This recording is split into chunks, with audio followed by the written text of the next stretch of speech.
only thing that gon' be normal is distribution. Normal folks gon' infuse some. Optimize your lineups and you feed the rest, you mute them. Turning it up, these numbers are loud. Peeping this game from a nimbus is wild. Making it rain while I embrace all this risk, I'm insane. Talking about that best bell, I'm the best till into the next well. Guess I got next still. Best bell, I'm the best rest till into the next well. Guess I got next still.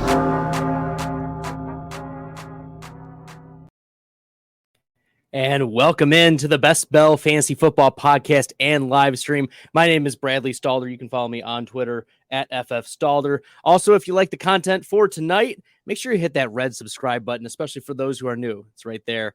It's going to be a lot of fun drafting with you tonight. I'm jumping into a never too early 2023 FFPC Bestball draft. And for those who are unfamiliar with FFPC, this is a standard PPR best ball tournament. It's going to be 20 rounds tonight. And full PPR, the one wrinkle for FFPC, for those who are new, is that it is a tight end premium. So we'll see how drafters really will attack this draft early 2021. For those who are new, I do a lot of fantasy football content, and it ranges from drafts to player profiles. I've got a player profile publication that will hopefully be coming out here in the next couple months. I'm really excited about talking about that upside guide for you. And there's a lot that's going on. I talk about, if you check out my YouTube channel, you'll see today I posted a video about my thoughts on Sean Payton getting traded to the Denver Broncos from the New Orleans Saints. I think it was a fair trade. The biggest takeaway from this is that Denver finally has a head coach and a quarterback. I think Sean Payton has enough experience to be able to right the ship, frankly, for the Denver Broncos. There was just so much brokenness in the offensive play calling, in the game management, and that's something that Sean Payton can bring to the table, that Super Bowl champion Sean Payton. So what I want to do tonight is get into a little bit of player takes, but also a little bit of strategy of how I want to attack this 20-round draft. Since I'm at the 6th pick, we're going to see where that lands me. But looking at where a few other drafts have gone, it seems as though the picks around that spot are going to be like Tyreek Hill. They're going to be like Jamar Chase, Christian McCaffrey, Austin Eckler. Those seem to be players going here in the early rounds, in that early first 6 picks or so. So I'll probably get one of those players. And at this point, it's about picking for upside. And among the running backs with most or the highest top 5 rate, and that's going to be Derrick Henry from this past year. 31.4% of his weeks, he was a top 5 running back. Derrick Henry, though, going to be 30 years old during the season. And that's going to be one of the things I put on my upside guide that I will be getting out in the next couple months, is a gauge of how close these players are to falling off the proverbial cliff. That's going to be an important part of something that we keep in mind. How close are these players to falling off? What kind of risk is it that they are just no longer fantasy viable? And if they're in their prime, right, it's very unlikely that they're going to fall off. But if they're in that danger zone, after that age 30 for running backs, or even into age 33 or later for the wide receivers, that's going to be a real danger zone, where we saw, Julio Jones produce at age 30, 31, 32, but the injuries start cropping up, the bodies start taking more blows. And, that's something that is really worrisome here in the best ball drafts. A couple things I want to make note of as we get into the final minute before the draft starts. Rookies are in this draft, so I might be a little bit rookie happy. That's fine. A few recommendations as you're drafting rookies in these way too early best ball drafts. You want to be looking at reputable mock drafts, okay? Not the ESPN Mel Kiper drafts, but where are the consensus and generally people taking these players? We don't have the combine yet. The Senior Bowl just got underway today. So where are these rookies projected? And one of the places that I look is in PFF. Where is PFF ranking these players or projecting that they go in a particular round? That's going to be telling for possible draft capital. Obviously, PFF gets things wrong. So does everybody in the mock draft streets, but at least gives you a range or an idea of where these players could go. So the draft is going to get underway here in just a moment, and I have the 6th pick. I am keeping a very close, watchful eye on my ADP versus others. And the first player to go off the board is going to be Justin Jefferson here. Okay. Very good. Not too crazy. And while we're getting underway, I want to shout out Jose, faithful viewer. Appreciate you jumping in.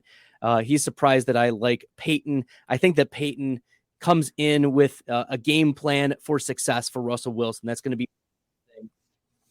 And then glad the broadcast up while you were still up. Yeah, 10 o'clock Eastern time is pretty late, but here we are. Okay.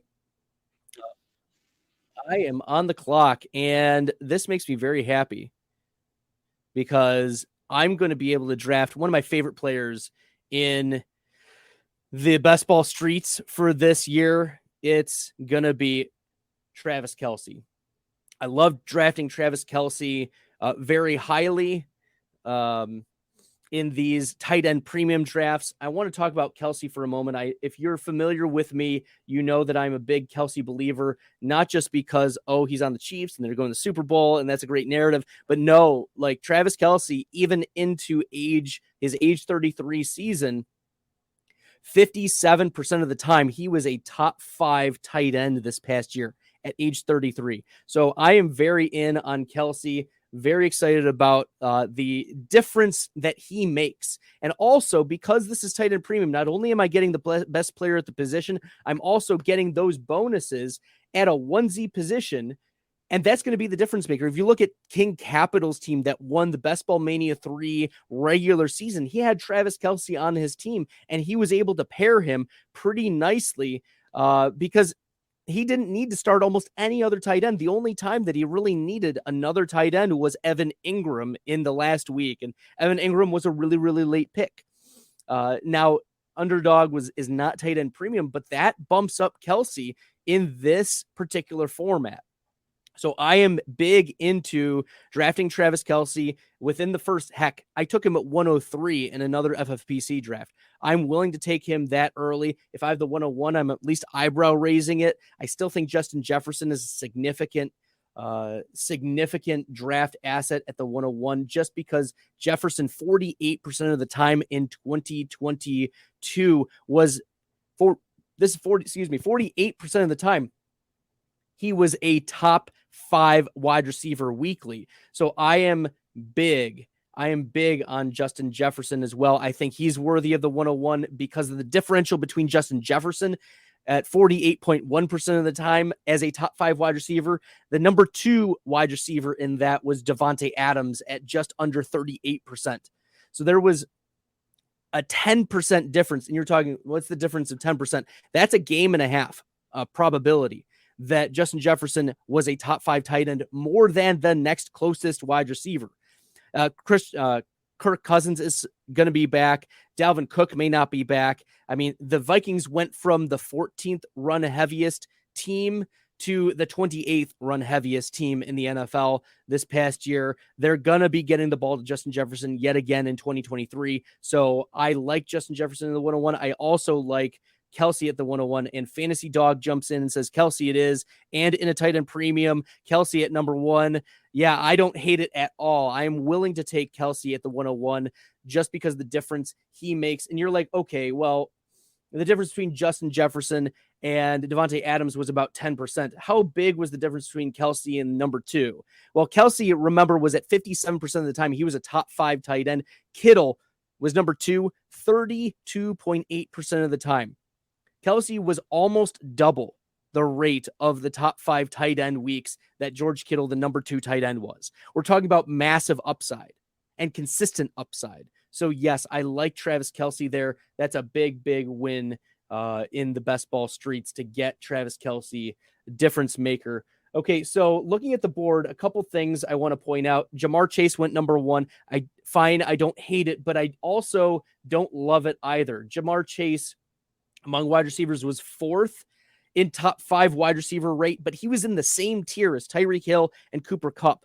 Like, I don't understand why you would pass up Justin Jefferson unless you have like a real, hatred for Justin Jefferson, or you have a preference in that way. So keeping that in mind is something I'm not in on drafting Jamar Chase that early in these types of drafts. I love that he was getting more targets and a better target share and wasn't like as boom bust. But Justin Jefferson is going to be my wide receiver 1 for this year. All right, I'm coming up here in just a moment, and we're looking at a different option.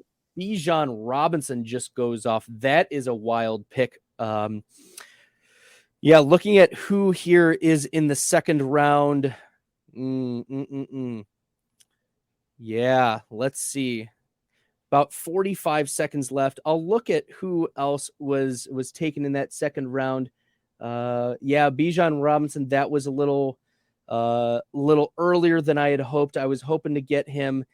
I don't hate let's see. Oh, did Devonta Smith already go off? Maybe we'll go Devonta Smith here. I like Devonta Smith, but looking at upside, maybe we don't go Devonta Smith. We go with Jalen Waddle. Let's go with Jalen Waddle, wide receiver. Jalen Waddle was last year the wide receiver 7 in top 5 wide receiver rate. He was at nearly 13% of the time a top 5 wide receiver. And so getting Waddle is pretty nice here. It allows me to stack with Tua, and Tua had a nice little upside bit before he got injured. The Miami Dolphins seem to have committed to Tua. That's at least what they're saying. But I like getting Waddle in the second round, wide receiver 10 right now. Ramondre Stevenson goes off in the second round. That's a little early for me, in my opinion. It's so hard to do these live drafts, partly because I want to give you good analysis, partly because, there are some unexpected plays that you're like, wait, what happened? Who drafted where? So I like getting that wide receiver, especially in a PPR type of setting. A Waddle, 22% target share this past year, certainly coexisted with Tyreek Hill. Did not have the high. He did have some high upside games, but I do have concerns about Waddle being able to get into that 30% target share. I don't mind him as wide receiver 10. I mean, looking at some of the wide receivers that were still on the board, like Hopkins is still there, but looking at what Hopkins has done, Hopkins has turned into like a fine wide receiver 2 for you. T. Higgins, is still on the board, but T. Higgins just doesn't have upside. That's kind of disgusting. From an upside perspective, he could also be traded to a wide receiver needed team, which may free up his target share. That's fine. But as long as he's with Jamar Chase, like last year, T. Higgins, 0.7% of the time, T. Higgins was a top 5 wide receiver. Yikes. Okay. So that is concerning to me, and why I would take, Jalen Waddle over the likes of T. Higgins. The upside is just simply there. Okay. And that's shown over the last couple seasons.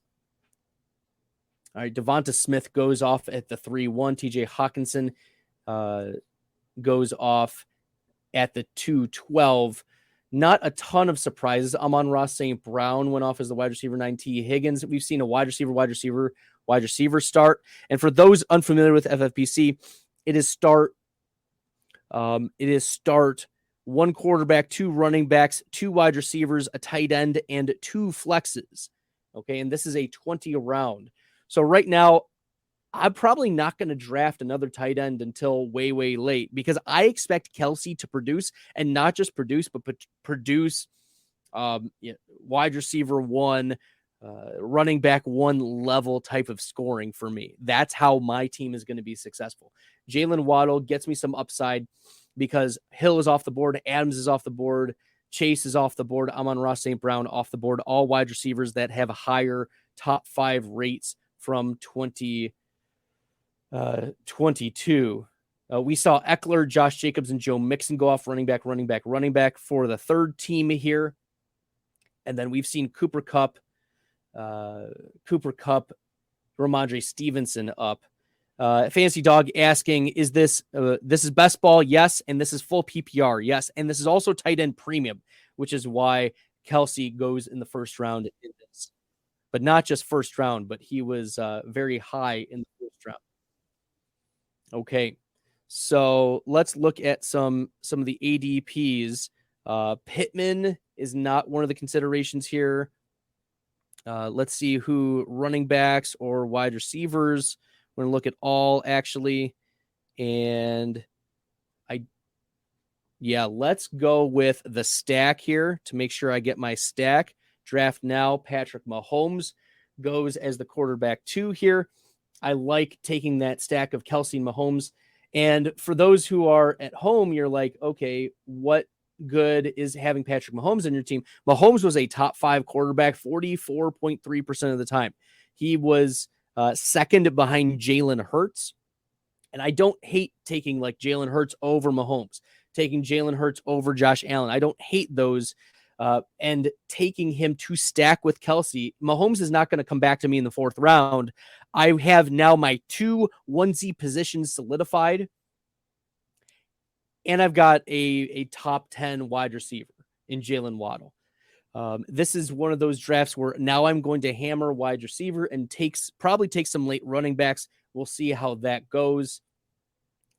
I also am setting myself up. One of the things that I learned from the King Capital build is not be afraid to take one more stud quarterback as we move forward. So a nice pairing would be Mahomes and Tua to stack with Jalen Waddle. So that's someone. I hope I don't get sniped. I hope I don't get sniped for Tua as we move forward. Right now, Tua is going. Oh, where is he? His ADP for underdog and underdog be it as it may, Tua is going as the quarterback 11. So I'll just keep that in mind as the draft keeps going, that he's going to be a target. I'm not going to force myself to go too early for Tua, but at the same time, that's going to be a player that I'm keeping in mind as my other quarterback. You do not want to be like drafting. You need a good if you want to win these leagues, if you want to win these tournaments, you need studs at the positions that other players might just whiff on. So if you can have difference making Travis Kelce and Mahomes at the onesie position, you are all set. You can consolidate those, and then we can move forward. Fantasy Dog, Mahomes is number 1 quarterback next year. Hurts is number 2. Good pick. Thank you. Appreciate that. It's certainly, a consideration for how is Jalen Hurts going to play next year. I'm excited for the Super Bowl, this matchup between Hurts and Kelce, Mahomes and Hurts. Mahomes leading the NFL in passing touchdowns. Jalen Hurts leading the league in rushing touchdowns, both among quarterbacks. So there we go as we're moving forward. And Fantasy Dog, onesies are super important. Absolutely. If anything, I would say that they're the ones that like you aren't going to take your shots on. Like you're not going to put a blindfold over your head and say, you know what, I'm not going to pay attention to my quarterback, or I'm going to stream my quarterback and tight end. If anything, the complete opposite is true for redraft versus these best ball tournament type of drafts. You need to be taking players that you don't need to stream or worry about. Okay. That's the thing. You are not picking up waivers in these best ball tournaments. You cannot depend on your late round quarterback hitting or occasionally giving you a spike week. As we saw with King Capital's team, he drafted 3 quarterbacks. He won the whole thing. He won the whole thing he won the $1 million for the best ball regular season. How he won was with Burrow and Hurts. He had 2 stud quarterbacks, and he just waited for this value at quarterback to come through. So that's what you kind of want to do is find these upside quarterbacks. And Hurts was 56% of the time, 57% of the time a top 5 quarterback. Burrow was 25% of the time. Okay. So let's look at all. I am up next, and it looks like we've had a nice little quarterback run. The running backs that are available here. Yeah, we see Dallas Goedert go off the board. We see Kyle Pitts go off the board. Yeah, I'm feeling really good about Kelsey in that first round. And yeah, let's see. There is a surprise faller here. I mean, I don't hate him, but I don't understand how he's going to fall this far. I would be surprised if Big Mike lets him go. He probably is not going to take him, though, given the build that he has. Yeah, I mean, let me pull up the stats and I'll talk about this player in just a moment. We got 15 seconds left. Ooh, man, oh, man. Yeah, I'm kind of surprised that this particular player is still available to me in the middle of the 4th round, and that is Dalvin Cook. Look, I have talked about Dalvin Cook being a sell this offseason, but for me to get him as the running back 17, Dalvin Cook at running back 17, are you kidding me? Dalvin Cook this past year, running back 11 in top 5 running back rate. Okay, 11.5. Yeah, Dalvin Cook at the running back 17. What? I don't get it.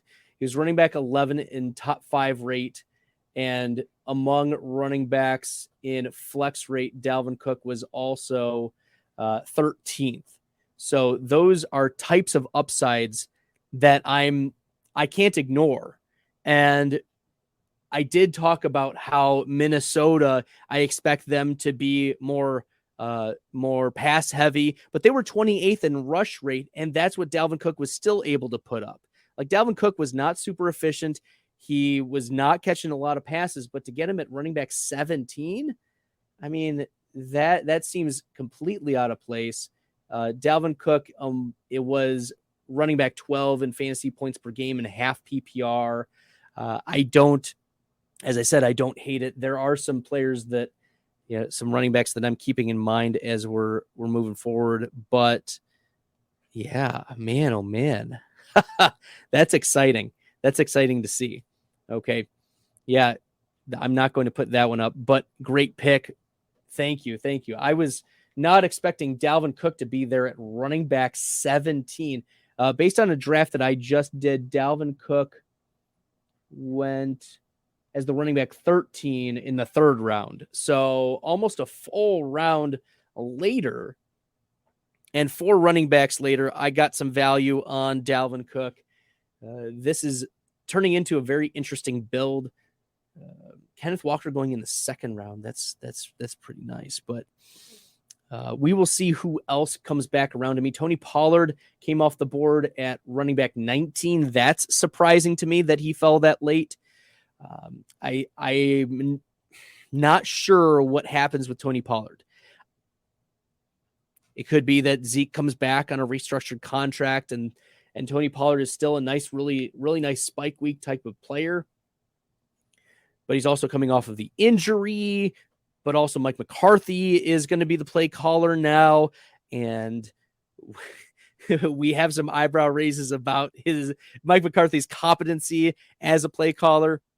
So I do have questions about that. Lamar Jackson is a nice upside pick at quarterback 6. But DJ Moore comes back around at the wide receiver 18, and DJ Moore was wide receiver 27 in rate of being a top 5 wide receiver this year. And then among all wide receivers, DJ Moore was wide receiver 24. So I feel like DJ Moore, like if he gets a good quarterback, that might be a nice play. But Sam Darnold played a couple nice games. Baker Mayfield had a couple of nice games. It's just that they kept getting injured and there was inconsistency there. But DJ Moore had the best touchdown season of his career. He was putting up wide receiver 2 like efficiency numbers, but the yardage was not there because of the inconsistency. So we will see what happens with DJ Moore. Okay. Jose asked me, what do you think about Lawrence in 2023? Can he be a top 8 quarterback? I think so. I absolutely think so. Trevor Lawrence was quarterback 4 this past year in top 5 quarterback rate. He was 25%. Only Josh Allen, Patrick Mahomes, Jalen Hurts was higher in that rate. And he's, I think, going to be a really nice pick. His ADP on Underdog, I don't trust the ADP right now on the FFPC because it's so new. But looking at where Lawrence is going, he's going as the quarterback 8 and he goes as the quarterback 7 here.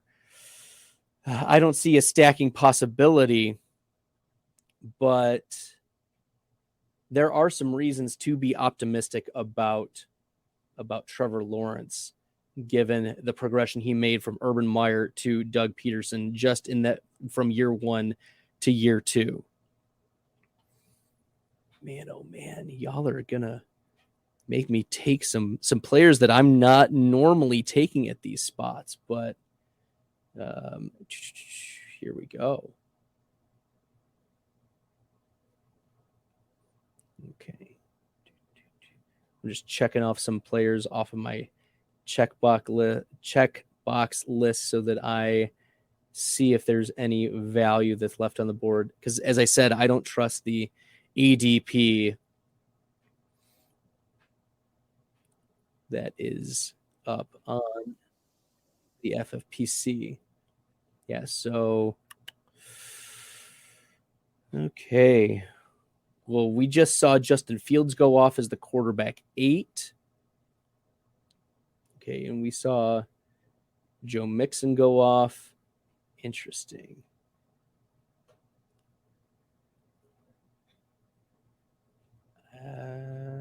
Okay, he went off.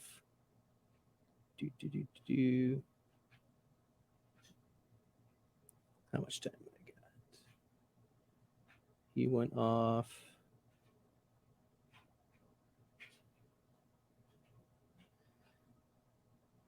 Okay, so we're going to go with a player that is always criminally undervalued. It's going to be another running back here, and it's going to be a player that I think is going to stick around, and that's Aaron Jones, running back 20. Okay, and Aaron Jones, he set career highs in receptions this past season. Yes, you could argue, well, what's going to happen with Aaron Rodgers? I don't care. I think Aaron Jones is going to be one of those high upside running backs. He always has been. He's got breakaway speed. He's shown the efficiency metrics. Aaron Jones was top 10 this past year in top 5 running back rate at nearly 12%. So I have between myself 23% of the time I'm expecting a top 5 running back from Aaron Jones or Dalvin Cook.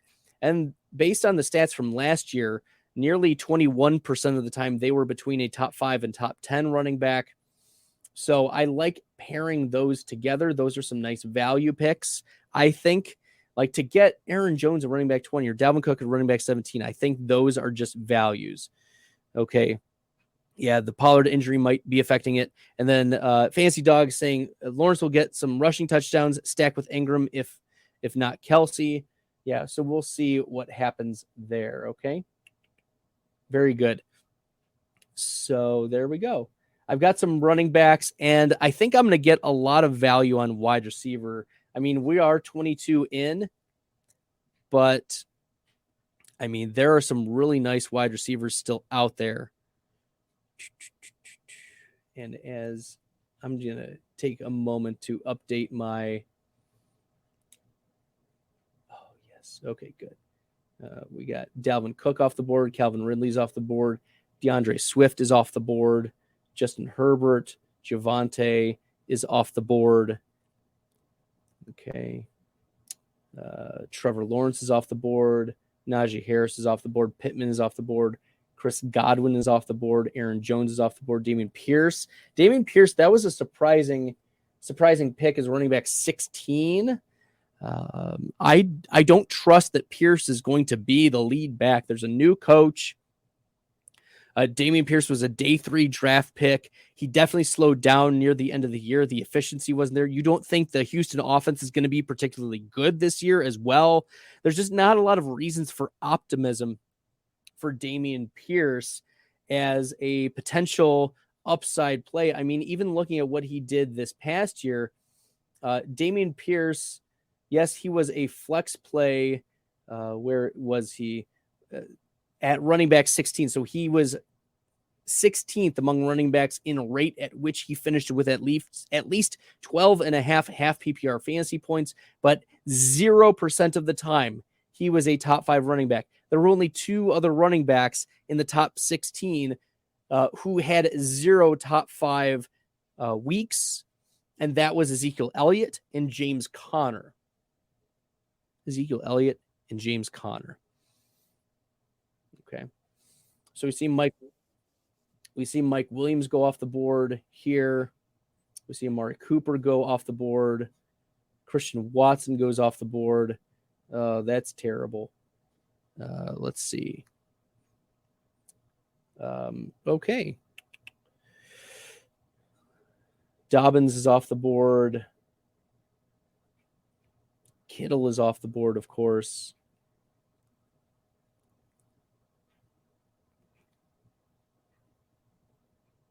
All right. And we're looking at maybe some wide receivers, or if there are some running backs that have some nice upside too, we could go that way. Just looking at the rank. Okay. Really? Really interesting. Okay, we are on the clock and looking at we need some more wide receiver upside. So Christian Watson is a target for me often in these drafts, but he went off the board.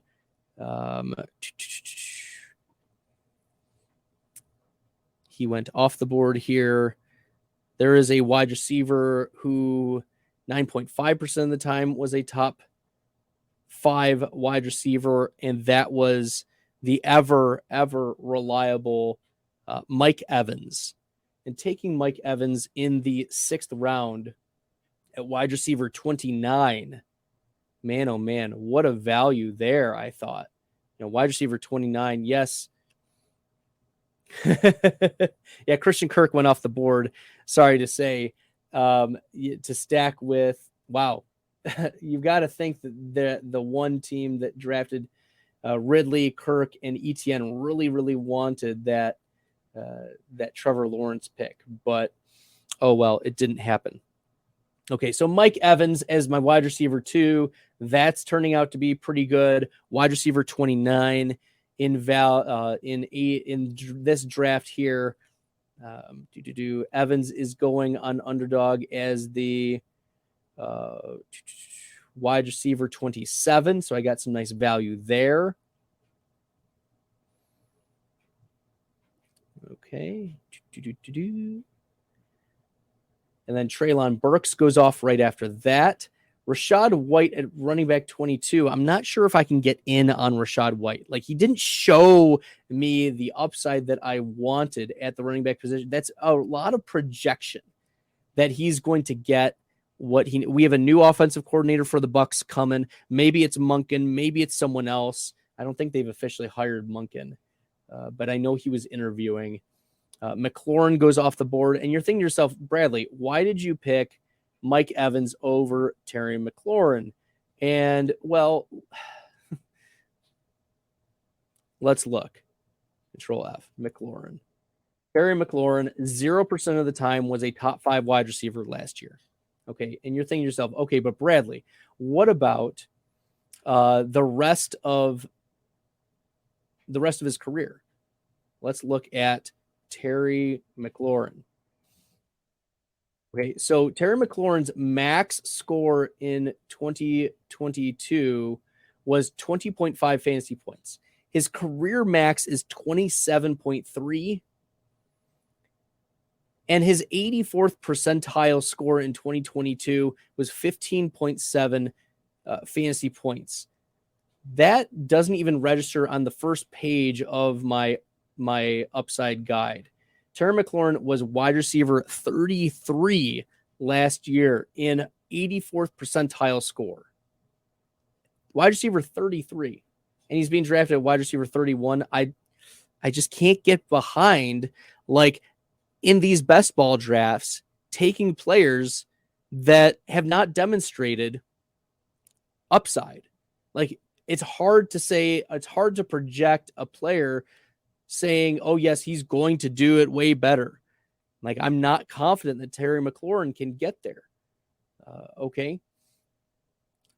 So his last 3 years, top 5 rate, 1.9%. His career top 5 rate, 2.8%. That's Terry McLaurin. I can't get behind Terry McLaurin being a target, even as a high-end wide receiver 3. You are still going for ceiling. You are still going for upside and winning weeks in round 6 and round 7. Don't be settling for floor at this point. Don't be settling for floor. Still be going for ceiling. Okay? You don't want to play safe. You're not going to win your league by drafting Terry McLaurin as your wide receiver 2. Okay.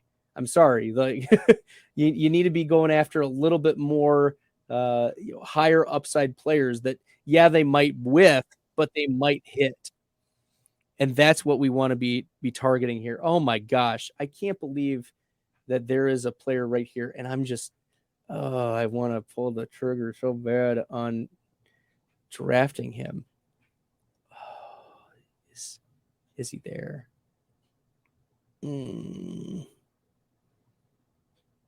Okay. I'm going to draft this player, and then I'm probably going to hold tight to this position for a while, and that's going to be James Conner. And I know I'm talking about upside, but we're talking about volume upside. James Conner consistently 85-90% of the running back touches, and he's under contract for a big contract this year in Arizona. And with Kyler Murray dealing with that ACL, Kyler Murray is projected to miss the first 4 games. That's how that's what I'm thinking, is he's going to be missing these first 4 games. And looking at what James Conner was able to do while Kyler Murray was out. James Conner, 2022. From the New England game on, these were his finishes.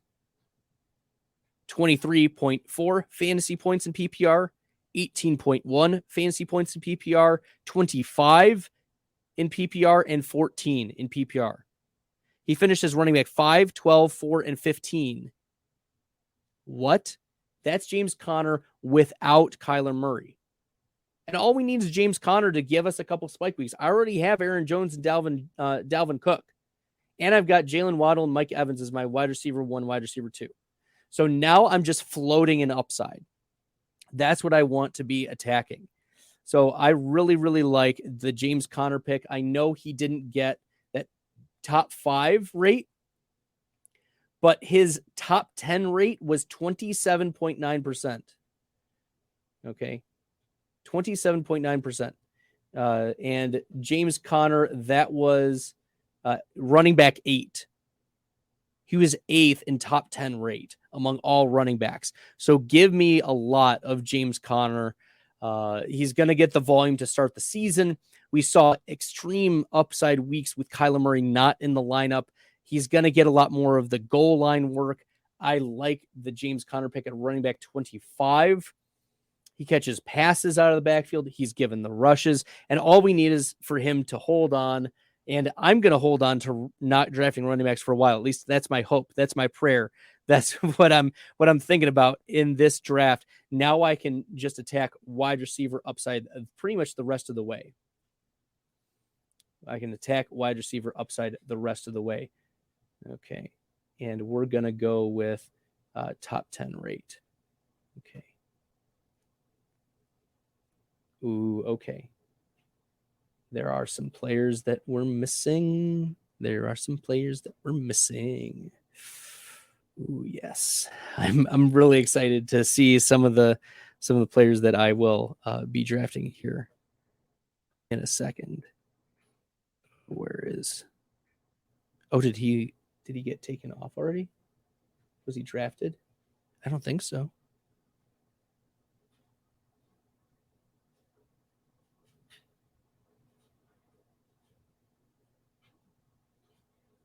Okay. Just setting up the queue here. If you have questions, put it into the chat. Love to hear from y'all. It's great. Great hearing from y'all. Jose and Fantasy Dog are jumping in. If you're new to the channel, make sure you hit that red subscribe button. It really, really helps the channel grow. At the beginning of the season, I was at like 50, 55 subscribers, and now we're up to over 700. So I'm really, really grateful for the community that we built, and I'm excited to be doing this with you in the off season. I will be doing some monthly drafts, some mock drafts with you, best ball draft here on FFPC. And oh yes, baby, there we go. We're gonna go with this player. Rookie wide receiver Quentin Johnson. And you're probably thinking to yourself, Bradley, why did you draft Quentin Johnson in the 8th round? Well, there is some data to back this up. You're asking why are we drafting a rookie at this point, wide receiver 40? Well, let me tell you, every single rookie wide receiver drafted in round 1 or in the top 34 picks were drafted outside the top 36 of wide receivers in ADP last year. But here's the thing. If we look at their top 10 rate, combine all of their games together and just rate them out, those players, Christian Watson and above, so the top 34 picks in the NFL draft among wide receivers, that would have been 16th best in top 10 wide receiver rate. They would have been top 21 in top 5 rate. And let's see, 30 or 29 or 28th, I should say, 29th in 12.5 half PPR points or more. So Quentin Johnson is going to be one of those wide receivers. I'm taking a shot on him, and I'm willing to take a lot of these rookie wide receivers, especially because you're probably not going to get a lot of, you'll get sprinkling of exposure here, sprinkling of exposure there. But until we get projected draft capital, or until we get actually draft capital, you want to be looking at what are some reliable places to be getting projected draft capital. And one of the places that I look is in PFF. And Jose's asking, is PFF a free resource for rookie draft projections? I do have a subscription there. So you're going to have to, I think they have varying levels of subscriptions, but Quentin Johnson is projected in the 1st round. And I've seen him go as high in some of these mock drafts as 10th overall. I've seen him fall to 16th. But all of these mock drafts, I've seen Quentin Johnson go there, and I want some exposure to these first 34 picks in the NFL draft. So the Quentin Johnsons of the world. And we just saw Jackson Smith and Jigba go off at wide receiver 42, right? Smith and Jigba absolutely crushed in 2021.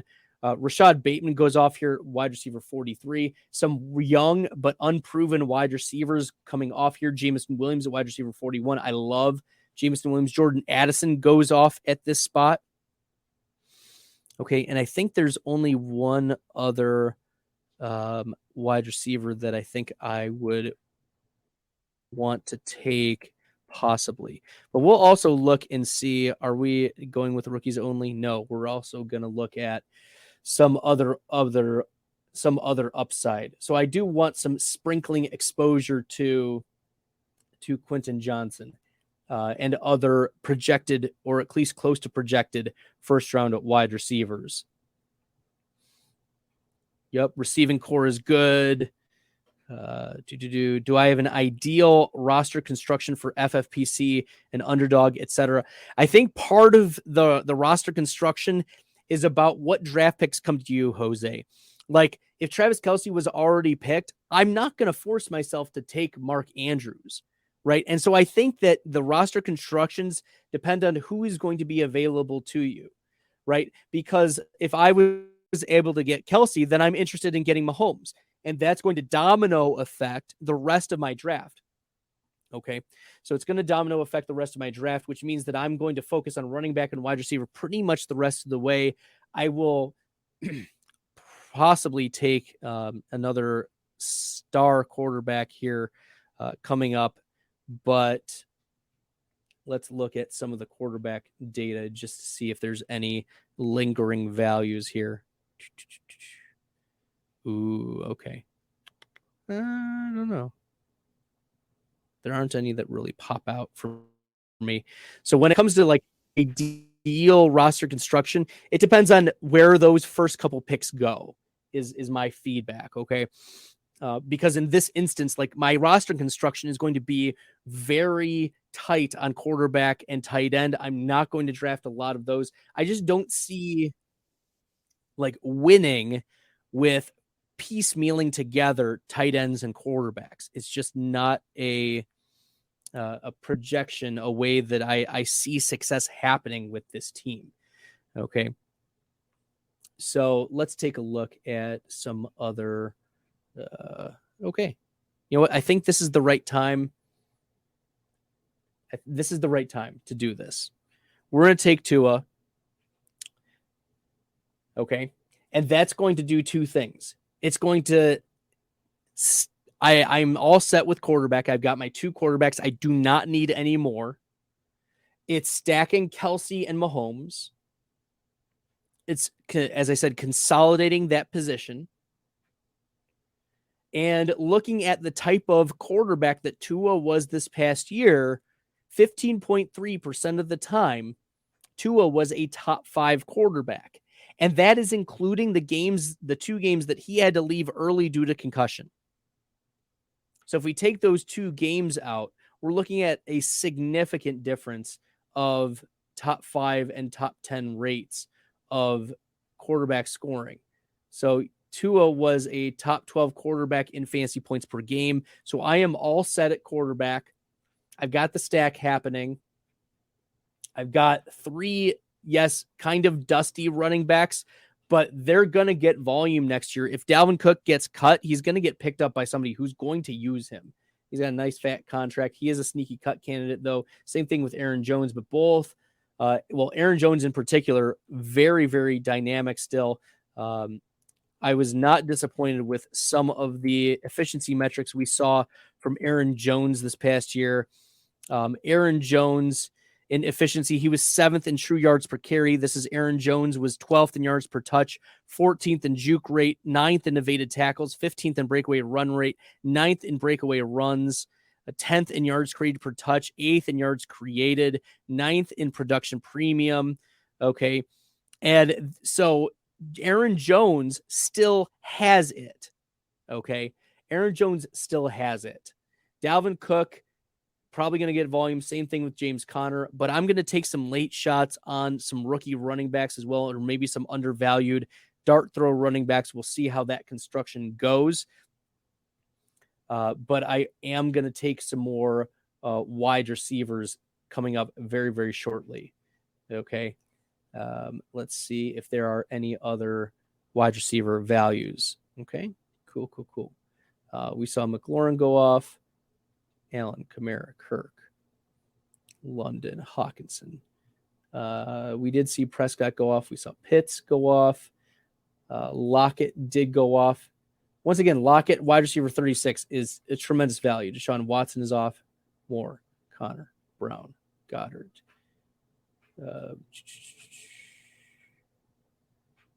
Jerry Jeudy at wide receiver 25. That's interesting. Ayuk, Jameson Williams, Sanders. We saw George Pickens go off at wide receiver 34. Treylon Burks went off at wide receiver 30, I believe. Gabe Davis at 29. Okay, so there are some other players out there that have some nice upside. Okay. We saw Mooney and Zay Jones go off.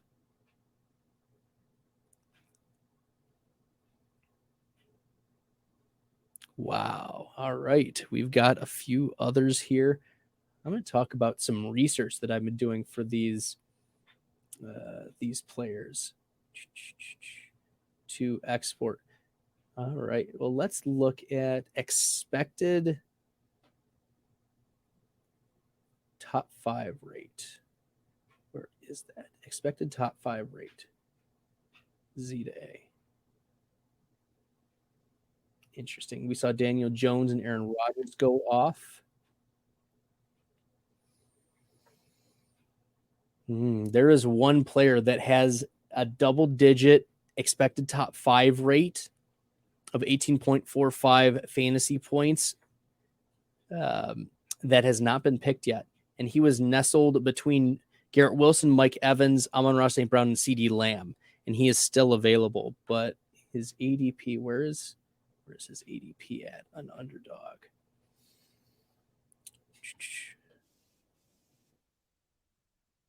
Where he is. Yeah, I think we can wait a little bit on this particular player.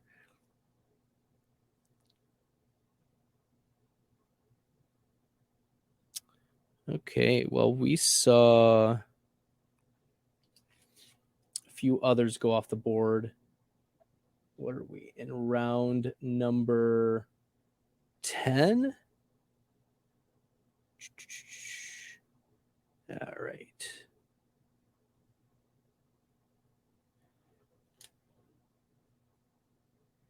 And looking here, this is going to be an interesting pick.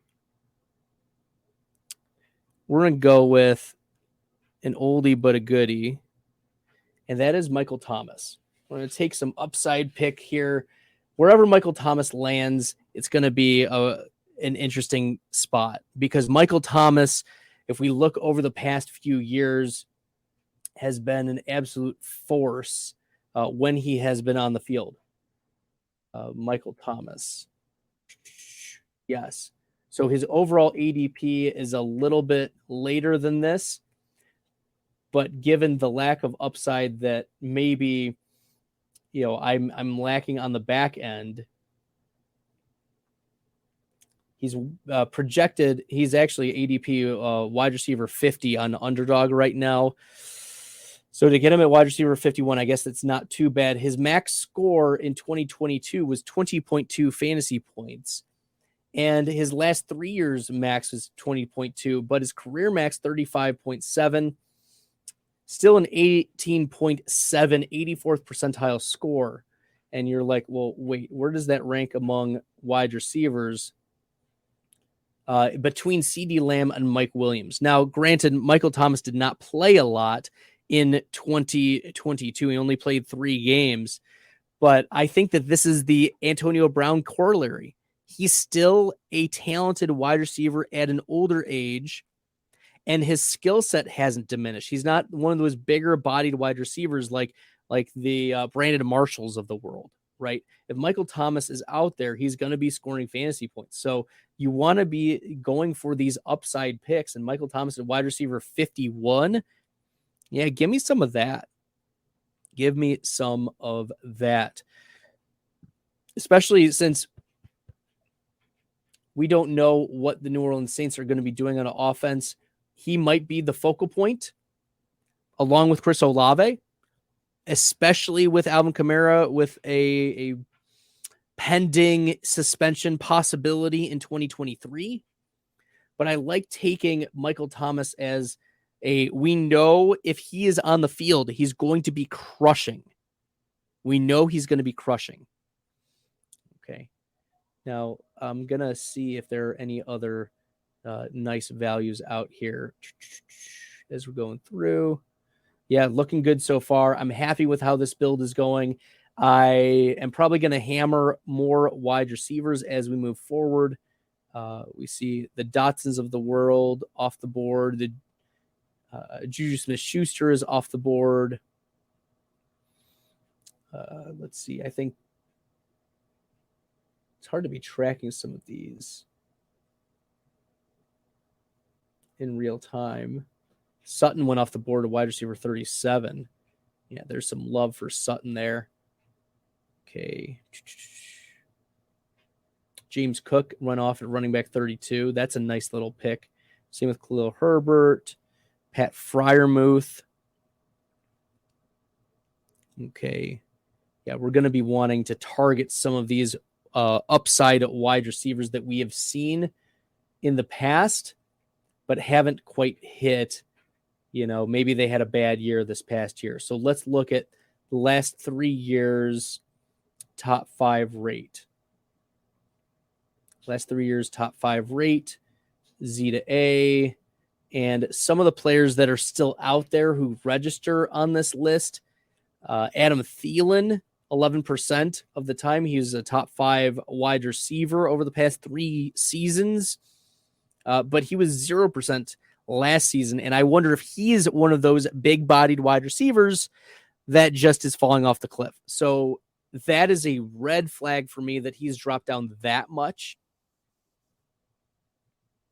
Okay, looking at a couple other later picks. Ooh, Zach Charbonnet going off. Wow. Okay, we've got some show only rookies. I'm not. There's been some love for some of the rookies. Yeah, there's a.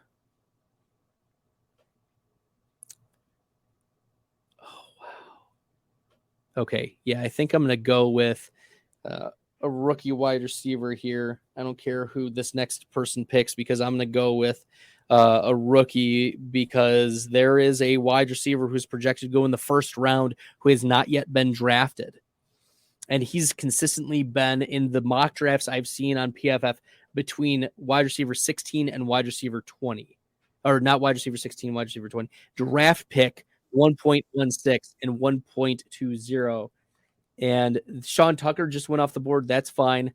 I'm going to go with this wide receiver, Zay Flowers.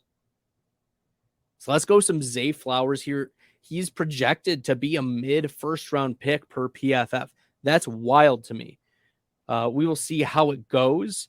But, like, I want to be taking shots on players like that where he can easily return wide receiver 53, right? And looking at the data and history of top 34 picks, like Zay Flowers could move to the early second round and still be a tremendous value. So I like taking Zay Flowers there. I'm hitting up a lot of him, drafting a lot of him. And here's the thing is like you're taking these players at wide receiver 40, wide receiver 51, wide receiver 53. You're not expecting them to be the wide receiver 1 or 2. But based on history based on the stats from last season, the wide receivers who are drafted in the first 34 picks, they tend to hit pretty nicely. A 14% rate of being a top 10 wide receiver. And I've got 2 players who project to be in the top 30 of this year's draft as of right now. And now this is the last day of January. A lot can change with the combine.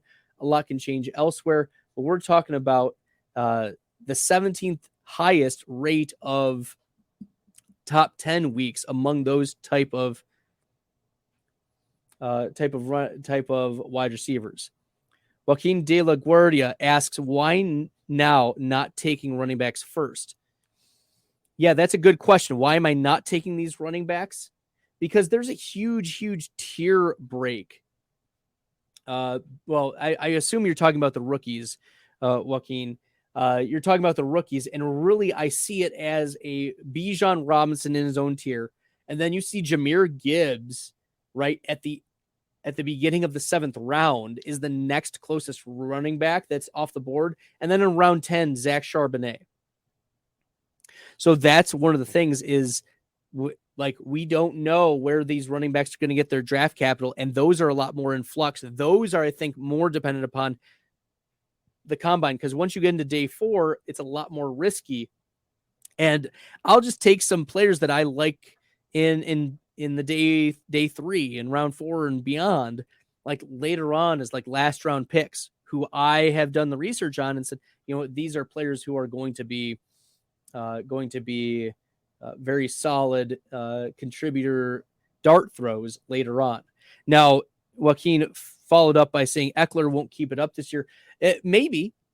I mean, to be fair, Austin Eckler in this draft was an auto pick. He was an auto pick. But we still think he's a weapon and a touchdown scorer, regardless of if, Kellen Moore uses him in the same way or in a different way. Yeah. So there we go. Okay. Jose says, I'll keep drafting wide receivers. Yeah. And there's actually another wide receiver who's projected to get, at least in a lot of the mock drafts that I've been getting, top 34 draft capital. And it's this wide receiver, Josh Downs, wide receiver out of North Carolina, I believe. And if we look at where Josh Downs won, let me see if I can pull it up here. So minimum targets, at least 50% of 86. Josh Downs was wide receiver 4 in PFF receiving grade this past season among all college wide receivers with at least 80 targets. Okay. So that was only behind Xavier Hutchinson, Marvin Harrison Jr., and Tez Johnson. Okay. And for those who are unfamiliar with Josh Downs, 83% in the slot, so primarily a slot wide receiver. Downs, yes, 2.17 yards per route run, but he was mostly a slot receiver who played very well.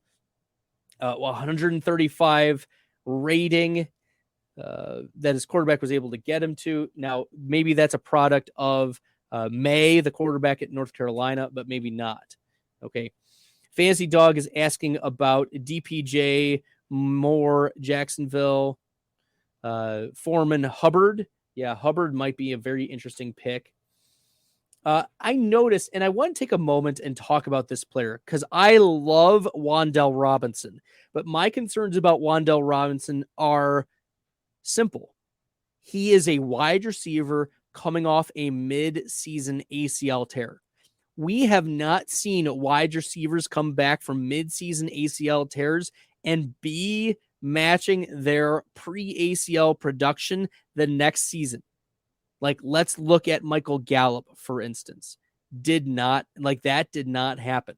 Or even let's change position. J.K. Dobbins did not come through until like the last 4 games of the season for you. That was a wasted season. And now Wan'Dale Robinson near the end of the season tears his ACL. Odell Beckham tears his ACL is not the same. I am concerned about Wan'Dale Robinson being a significant contributor to your fantasy team. And look, in this team, Metcalf, McLaurin, Cooks, and then Wan'Dale Robinson, I don't like that because Wan'Dale's projected to miss some games. He might miss some games. And even if he doesn't, he's not going to be super productive to start is my concern. And then you're going to be depending upon him probably. So I don't like that. I don't like that pick, especially given that like Terry McLaurin, DK Metcalf, like just don't access the same upside that other wide receivers do.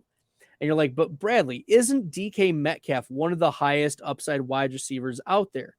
And to that, I say, no.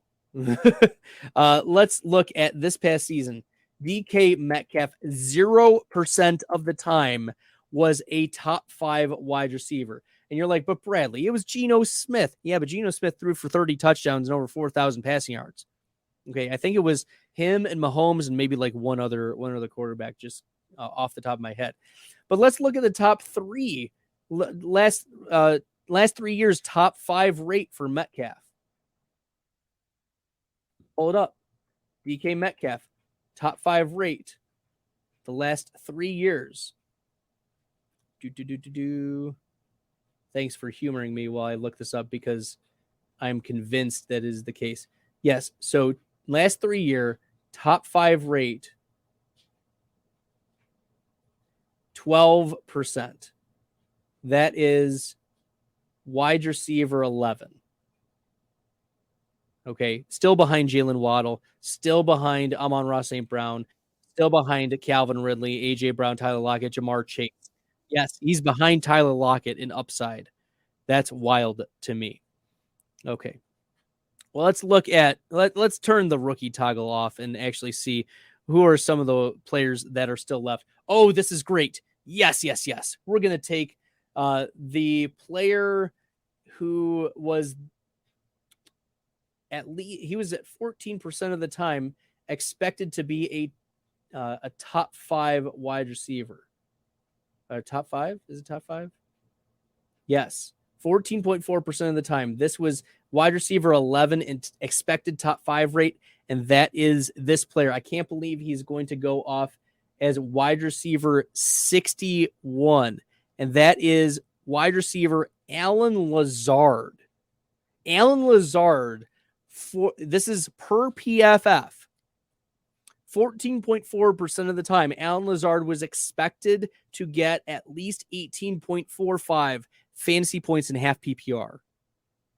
So, look, he just fell on the wrong side of variance. He was 0% of the time. That was one of the biggest differences in real top 5 rate versus expected. But that just tells you that there's upside for Allen Lazard. We are just hammering upside with these wide receivers. Jalen Waddle, Mike Evans, Quentin Johnson with first-round draft capital projected. Michael Thomas. Yes, he has downside. He could be a 0. But Zay Flowers, Josh Downs, Allen Lazard. So I'm feeling really good about the 2 wide receivers that are happening, that are going to be starting for me. Travis Kelce, I'm set at. Patrick Mahomes, I'm set at. And I've got 3 veteran running backs that should be able to hold on tight for me. And then I've been doing a little bit of research on these 4th round, 3rd round running backs that should be able to come up, but also we'll see if there are some running backs here that are super duper valuable and have been given some upside. I'm just going to scroll through and see if they're still there. Ooh, there's a player who's been getting a lot of hype at the Senior Bowl and might fall into round 2 draft capital possible. We'll see if he comes off.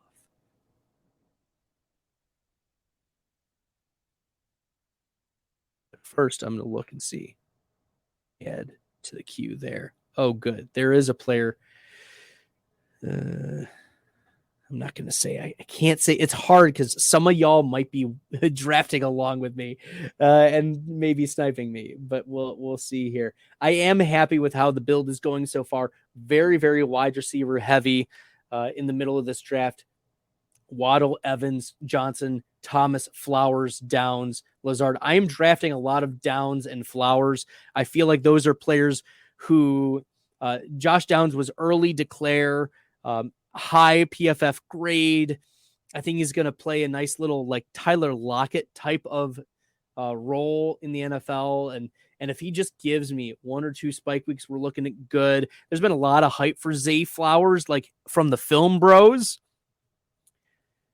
And if PFF is projecting him to be there, like one of the things that I gained respect for PFF in their scouting grades from this past year, because there was a lot of projection for Isaiah Spiller getting top 10, or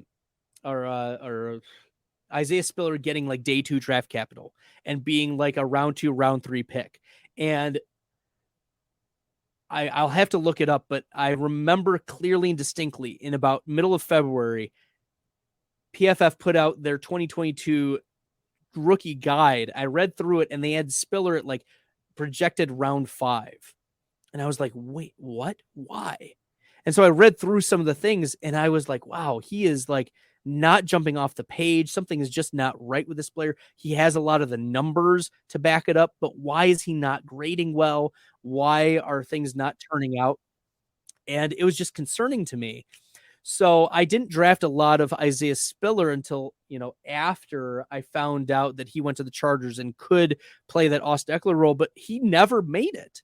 He never really got on the field almost at all in his rookie year, and that's concerning for me.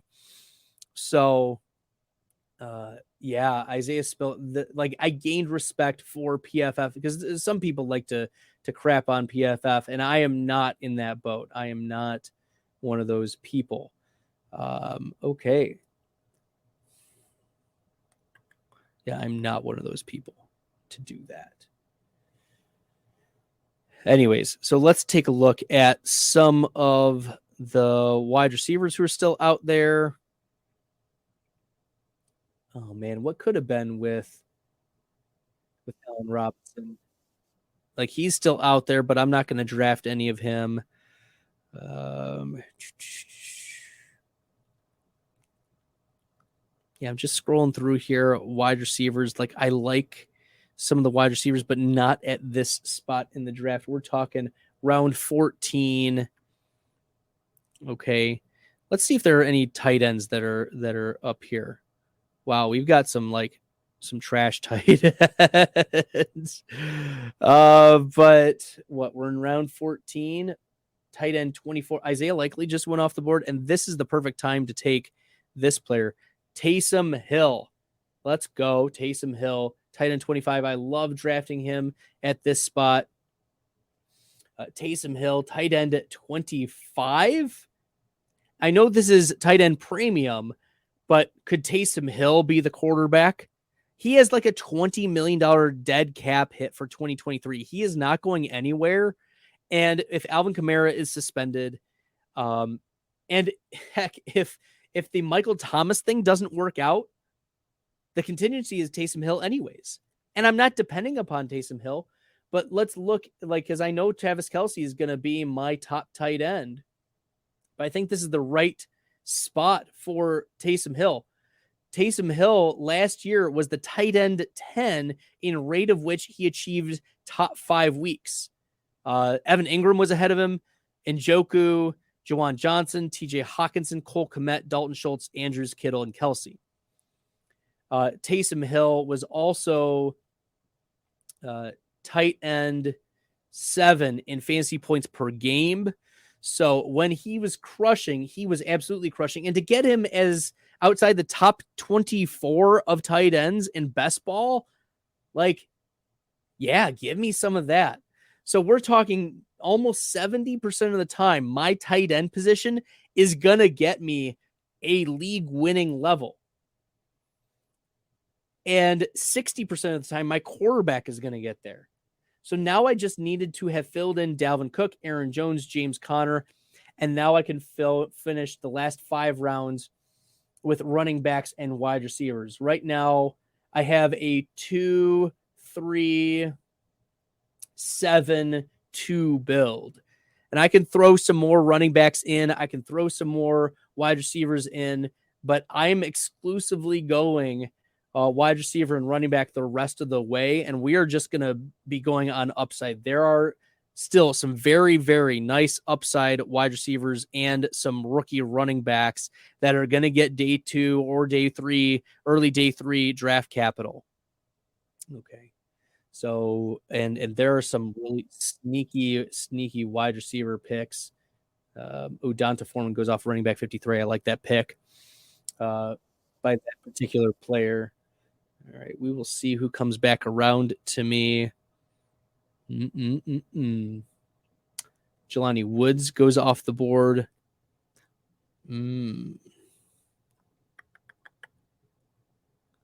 Wait, are we really going to do this? We're going to draft Curtis Samuel. Okay, wide receiver. Wide receiver for Washington. And yes, there's Jahan Dotson there. Yes, there is Terry McLaurin there. But Curtis Samuel, he was a top 10 wide receiver 0.7% of the time, but was a 12.5 fantasy points 24% of the time. And you have to like what Samuel at Debo, but we want Curtis Samuel. He's going off the boards at wide receiver 64, and I got him at 67. So that was a nice little value too. He's going to be 27 in 2023. Still a very, very valuable play. His max score in 2022 was 19.4, and his 84th percentile over the last 3 years, 15.6. His career top 5 rate or top 10 rate, 0.7%, but his last 3-year flex rate, nearly 30%. Billy has just hopped on. He wants to see the team. Yeah, so let's jump in here. I went Travis Kelce in the first round, and then Jalen Waddle at wide receiver 10. Patrick Mahomes to stack in the third round.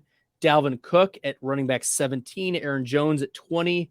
Then Evans at 29, wide receiver 29. James Conner at 20, running back 25. Then taking Quentin Johnson at wide receiver 40. Tua to stack with Waddle, but also as my second quarterback and the only other quarterback that I'm going to take.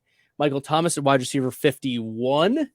Zay Flowers at wide receiver 53. Downs at 56. Lazard at wide receiver 61, Taysom Hill at tight end at 25, and Curtis Samuel at wide receiver 67. So, yeah, that is the latest that I've seen Kelce go as well. I've seen him go at 101. I've seen him go 102. I've taken him myself at 103. For him to go at 106 was an absolute gift.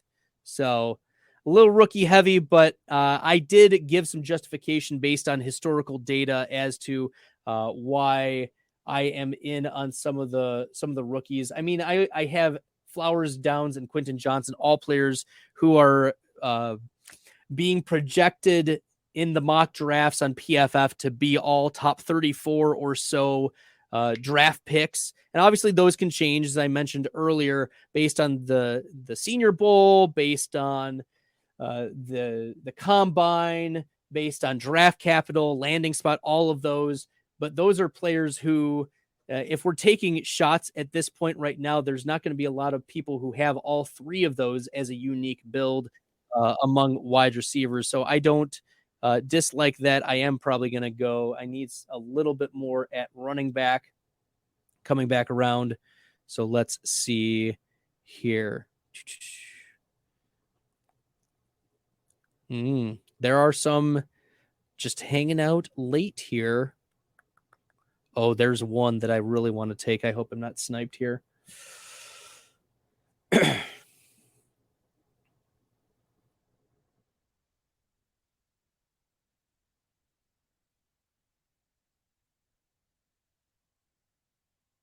See, I'm just waiting on this player. Appreciate y'all jumping in. If you haven't subscribed, make sure you're hitting that red subscribe button on the YouTube channel. Really appreciate that. It helps the channel grow. It's grown from about 50, 60 before the season to now, to now over 700 subscribers on the channel. So really appreciate you guys jumping in. Where'd he go? And that's going to be running back for the Pittsburgh Steelers, Jaylen Warren. Jaylen Warren was running back 12 in true yards per carry, 11th in yards per touch, 5th in juke rate, 16th in breakaway run rate, 5th in yards created per touch, and second in expected points added. So this is a really dynamic player. He was 18th among all running backs in fantasy points per opportunity, extremely efficient. And if anything happens to Najee Harris, that is a nice contingency backup handcuff running back. And he was getting 30% of the snaps near the end of the season because he deserved it. He was a good player for the Steelers, and I wouldn't be surprised if he starts like continuing to nibble a little bit more into Najee Harris. Najee Harris struggled with efficiency last season. He did get a lot of volume, but that tells you that Jaylen Warren, if he's placed in that starting role, could just absolutely explode. So at running back 59, I like that pick for the upside there. All right, Fantasy Dog liked and subscribed. If you are like Fantasy Dog and you like the content, you find it helpful, make sure you hit that red subscribe button. It really helps the channel grow. And I appreciate all of you taking the time tonight, an hour and 24 minutes with me. It's so much fun being with y'all. It's a great time. Drafting, it's nothing like end of January drafts here on Bestball Fantasy YouTube channel with me, your host Bradley. I'm gonna be doing a lot more of these drafts, these live drafts with you. As you can tell, there's some players that I will be liking at value. And we'll go from there. Okay. Jose said, hit the thumbs up button too. Yeah, you can do that, but I'm getting really close.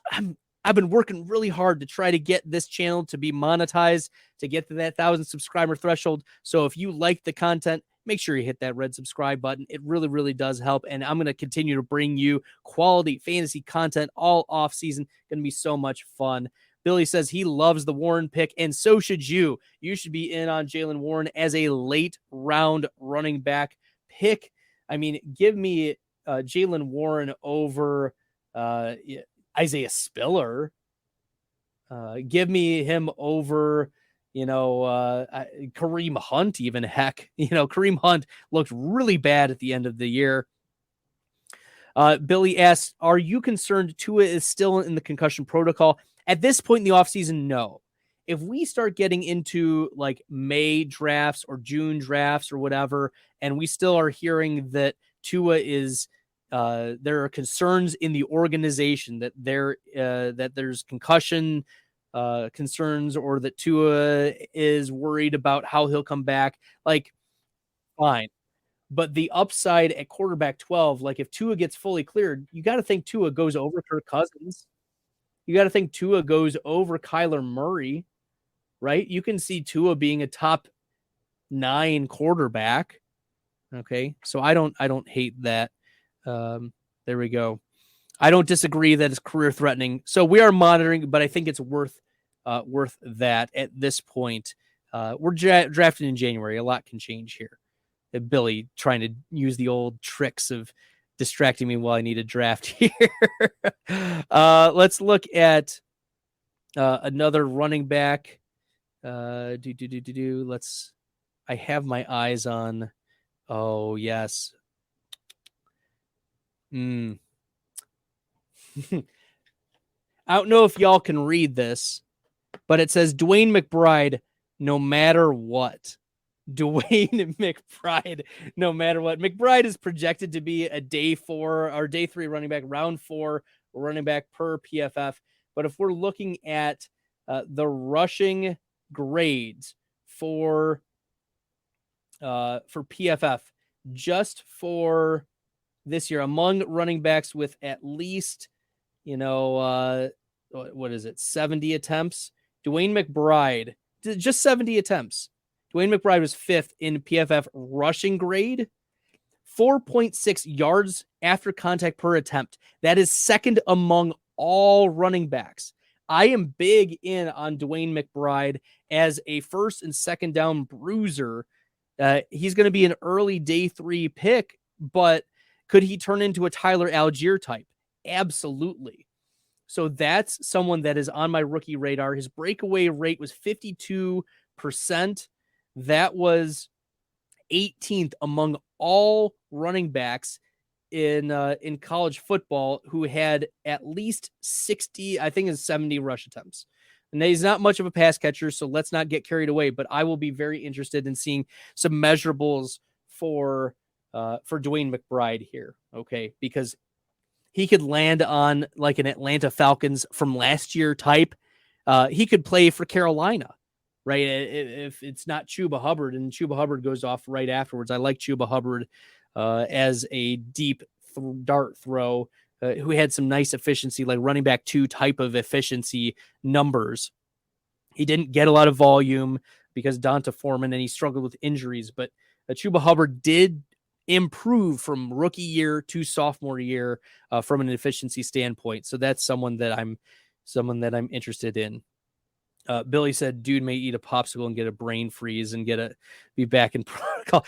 For those who are unaware, Billy Muzio, the number 1 2021 draft ranker. And I think, Billy, you finished 4th overall in all the Fantasy Pros actually rankings for the season. I finished a humble 50th. So Billy, the champion for the draft until we find someone else from 2022, unless Billy repeats. So we'll be cheering him on, my partner for 2 years in this fantasy space. So I'm grateful for a lot of the relationships that he and I have built over the last few years. It's always great to spend time with Billy.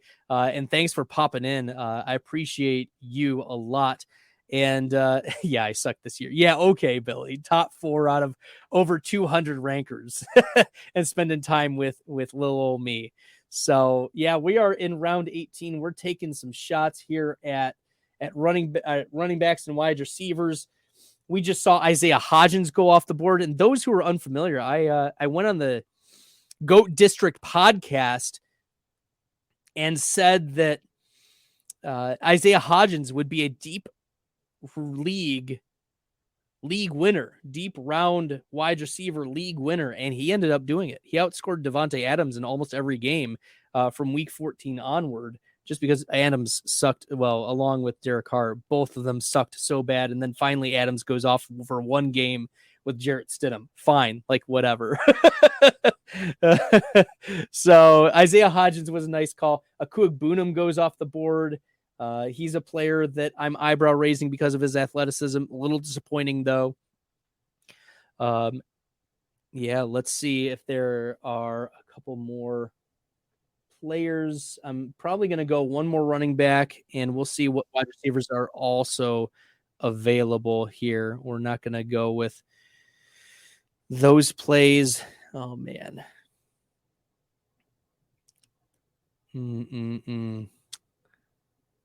Well, he did. Michael Gallup went off. Michael Gallup is wide receiver 71 right now after Allen Robinson. I think Michael Gallup is going to be a great value this year. He is going to be 1 year removed from that ACL. And yes, he was a fade for me last year, but I think he's going to be a really nice pick.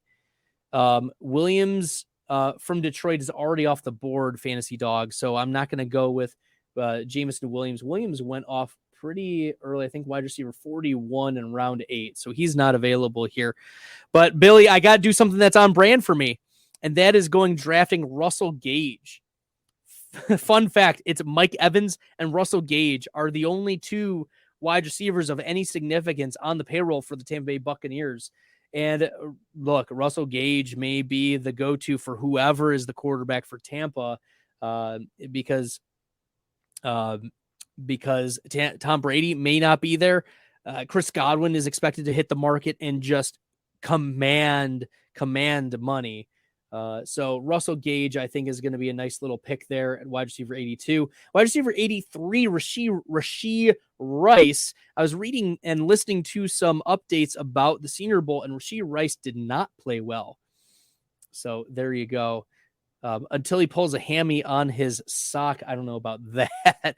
But Gage is also a nice little handcuff for Mike Evans. There's a correlation there. I think that Gage will get some targets if Mike Evans goes down. And that's what we saw with Gage when he was in Atlanta, and Calvin Ridley or Julio Jones would go out, and Russell Gage would get lots and lots of targets. So getting him at 82, fine. Like you're just taking some shots here.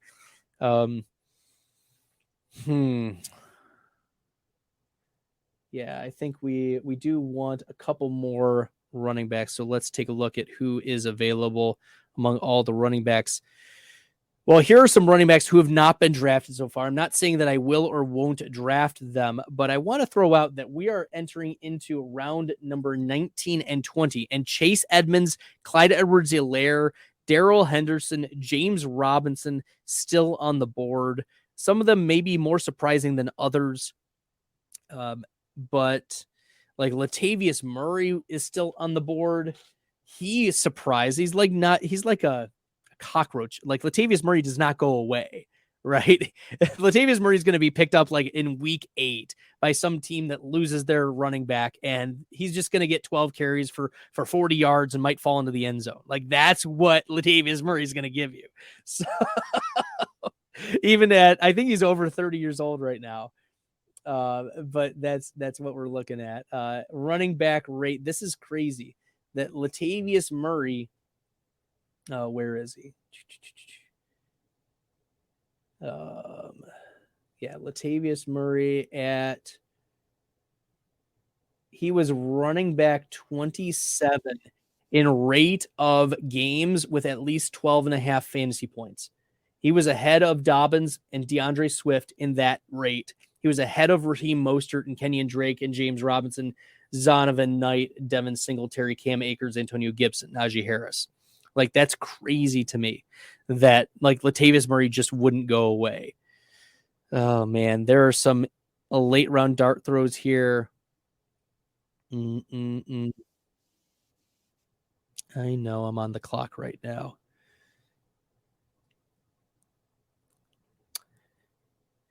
Maybe Tony Pollard doesn't get re-signed. Malik Davis for Dallas. Just round 19, take a shot. We'll see if he hits at all. Yeah.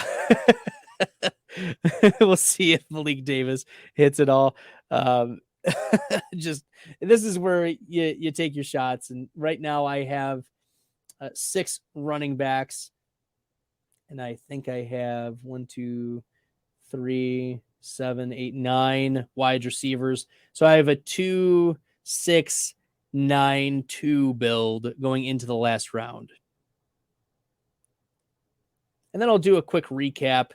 And of course, if you like the content, you find it helpful, you like talking through these players, make sure you hit that red subscribe button. I'm going to be putting out a lot of content, and I'll probably be chopping this up throughout the week and posting more of the videos on the player takes that I have and some strategy as well. So look forward to doing this with you for the rest of the off season, giving player takes, player profiles, giving some strategy, draft advice, all of that. Really appreciate all that you guys have done to support this channel and support me. Hey, fun fact, I have a merch site up, Bestball Fantasy.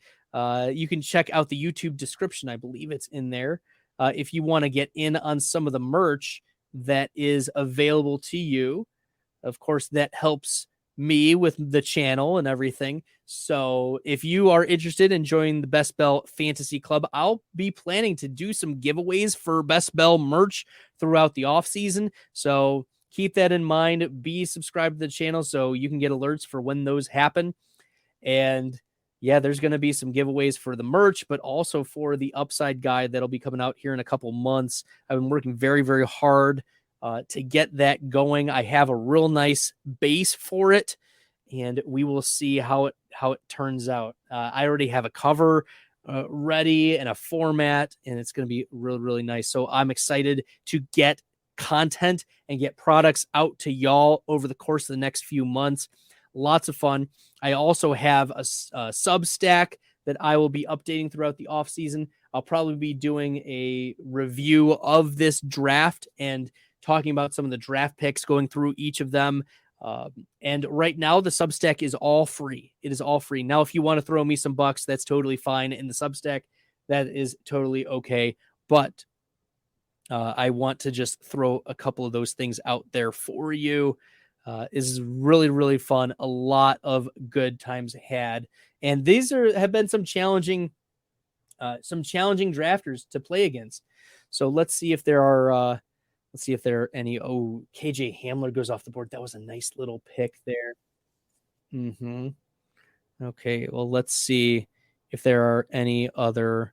Oh, there's a day 2 wide receiver that's expected to go. Do I take him as my 10th? Yeah, I think I take another wide receiver here. We'll see how that goes. Yeah, this is projected by PFF to be a day 2 pick. Not just day 2, but a round 2 pick. My last pick here. So we'll see. Mm-hmm. Not just day 2, but round 2. Parker Washington. Yeah. Parker Washington. Now let me pull up some Parker Washington stats for y'all, because he's getting a lot of love in the draft capital PFF range. So let me see if I can get some stats for y'all.